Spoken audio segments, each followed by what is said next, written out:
İlahi səni anlayırıq izzətinə, cəlalına, vəhdaniyyətinə, qudrat və əzəmətinə.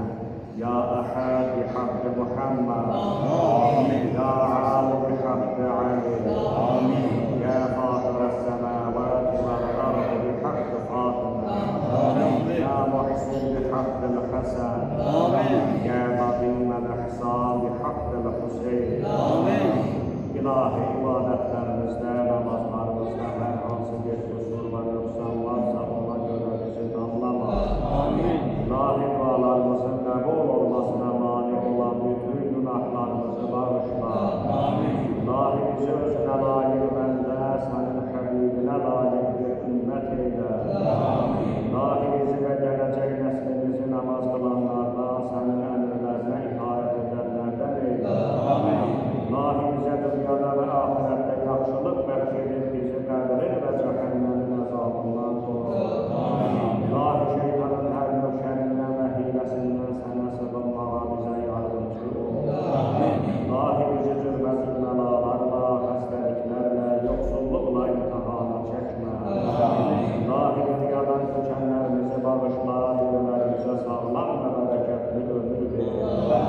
İlahi elm və ruzi arxasınca olanları özün müvəffəq eylə. İlahi övlad arzusunda olanlara tezliklə sağlam və əməli salih övladlar nəsib eylə.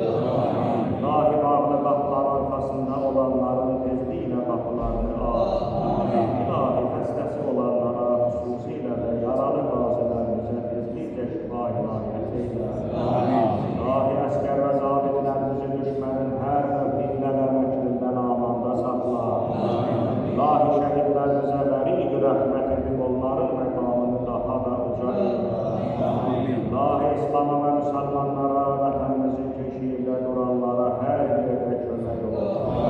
İlahi Ali Peyğəmbərin şənini dünyada bərqərar eylə.